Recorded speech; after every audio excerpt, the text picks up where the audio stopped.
Selamat pagi Ibu, perkenalkan saya Dr. Ulan, saya dokter yang menjaga pada hari ini. Sebelumnya dengan Ibu siapa? Ibu Gedung. Usianya berapa Bu? 23 tahun. Tempat tanggal lahir? Singaraja 1067. Baik, sudah sesuai dengan rekam medis. Jadi berdasarkan instruksi dari supervisor saya akan melakukan beberapa pemeriksaan THT, yaitu pemeriksaan telinga luar dan mastoid, pemeriksaan rhinoskopi anterior, dan juga pemeriksaan spatula lidah. Di mana pemeriksaan telinga luar dan mastoid bertujuan untuk mengetahui ada atau tidaknya kelainan pada telinga luar dan mastoid atau tulang di belakang telinga ibu, dan juga pemeriksaan rhinoskopi anterior bertujuan untuk mengetahui ada atau tidaknya kelainan pada hidung ibu, dan juga pemeriksaan spatula lidah untuk mengetahui ada atau tidaknya kelainan pada tenggorokan ibu.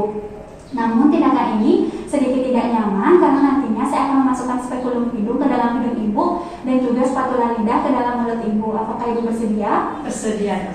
Baik, sebelum itu saya akan melakukan cuci tangan dengan memakai prosedural.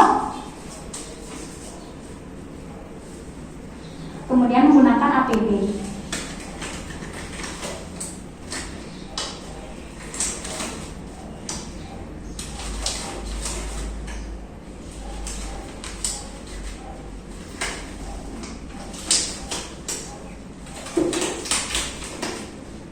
Selanjutnya ada pun alat-alat yang digunakan, yaitu ada lampu kepala, spekulum hidung, dan juga spatula lidah.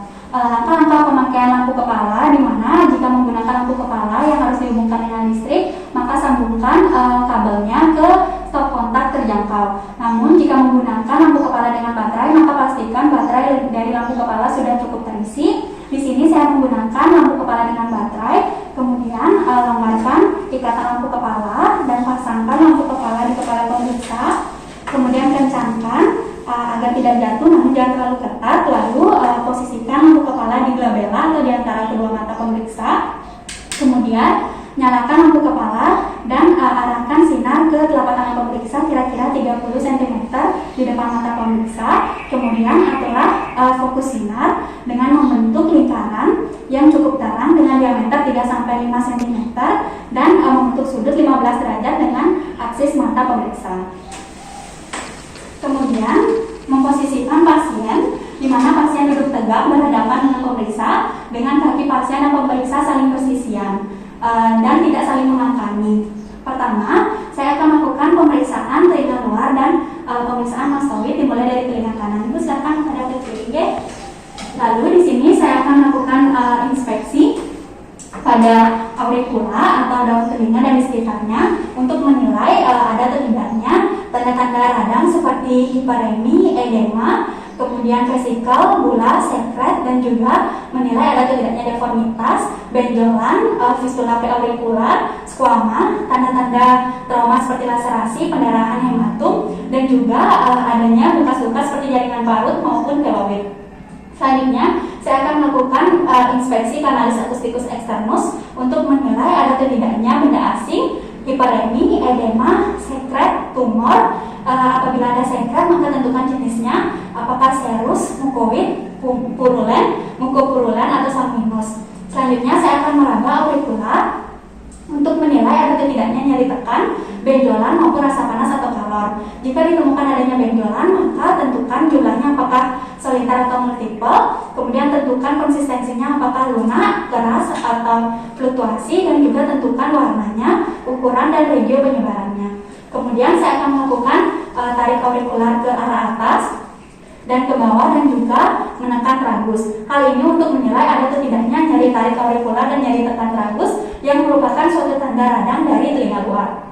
Kemudian saya akan melakukan inspeksi pada regiomastoid untuk menilai ada atau tidaknya abses atau fistula, tanda-tanda radang seperti kemerahan maupun edema, dan juga tanda-tanda trauma. Kemudian saya akan melakukan inspeksi pada regiomastoid untuk menilai ada tidaknya nyeri tekan, kemudian menilai adanya fluktuasi, krepitasi, dan juga abses. Kemudian saya akan menilai ada tidaknya pembesaran kelenjar getah bening pada preaurikular dan retroaurikular. Lalu saya akan melakukan pemeriksaan yang hal yang sama pada telinga kiri pasien.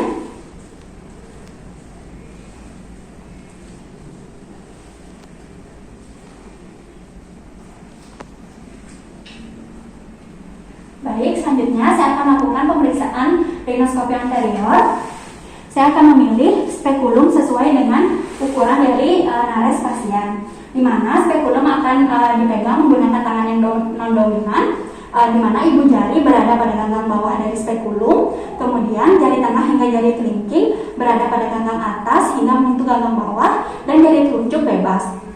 Kemudian saya akan memasukkan spekulum hidung dalam keadaan tertutup ke kafum nasi pasien. Permisi ya Bu. Kemudian saya akan meletakkan jari telunjuk di atas ala nasi sisi yang diperiksa. Kemudian saya akan membuka spekulum secara perlahan dan gunakan jari telunjuk untuk membatasi gerakan agar tidak terlalu lebar. Di sini saya akan mengevaluasi dari kafum nasi secara umum untuk menilai ada atau tidaknya korpus alenum, kemudian menilai sekret, krusta, pendarahan, polip, tumor ataupun kelainan anatomi seperti deviasi septum. Jika ditemukan ada sekret, maka tentukan jenis sekretnya apakah serus, mukoid, purulen, mukopurulen, atau sanguinus. Selanjutnya, saya akan menilai kelompok inferior dari warnanya apakah merah muda, hiperemi, kemudian pucat ataupun lipid.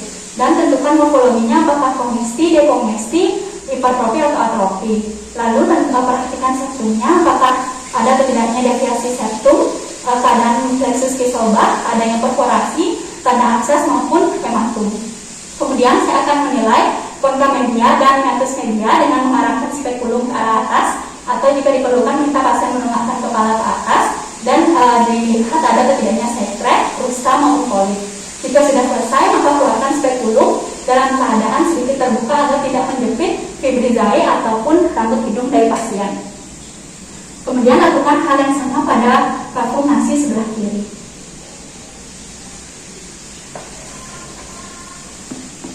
Baik, selanjutnya akan dilakukan pemeriksaan orofaring dan tonsil menggunakan spatula lidah. Ibu silakan dibuka mulutnya Bu, dengan lidah tetap berada di dalam kafum koris. Di sini saya menggunakan spatula lidah untuk menekan lidah agar dapat menginspeksi dari orofaring. Saya akan meletakkan spatula lidah 2/3 anterior lidah dan tekan secara perlahan. Ibu silakan bersuara A. Baik, di sini saya akan menginspeksi orofaring, yaitu keadaan dari pilar anterior tonsil kanan dan kiri, tonsil kanan dan kiri, ufula dan dinding belakang faring. Untuk pilar tonsil tentukan kesimetrisannya dan tentukan adanya bomban, abses, membran atau pseudomembran. Lalu untuk dari tonsilnya tentukan warnanya, bentuk kripte, dan tentukan besarnya dan adanya detritus, membran, pseudomembran atau korpus alenum. Pembesaran dari tonsil dinyatakan dalam T0 hingga T4. Kemudian untuk ufulanya tentukan posisinya apakah di tengah atau bergeser, tentukan warnanya dan tentukan adanya edema atau bifida. Kemudian untuk dinding belakang faring tentukan warnanya apakah merah muda atau hiperemi dan tentukan adanya granular hipertrofi dan juga postnasal drip. Jika sudah selesai melakukan pemeriksaan, maka sampaikan interpretasi hasil kepada pasien dan juga terapi lanjutan yang akan dilakukan. Baik Ibu, berdasarkan yang saya jelaskan tadi, apakah ada yang ditanyakan? Tidak. Baik, jika tidak, terima kasih atas kerjasamanya. Selamat pagi, semoga lekas sembuh ya Bu. Ya. Selanjutnya saya akan merapikan alat-alat yang sudah digunakan dan melakukan disinfektan alat. Kemudian saya akan melepaskan APD, lalu mencuci tangan dengan langkah prosedural.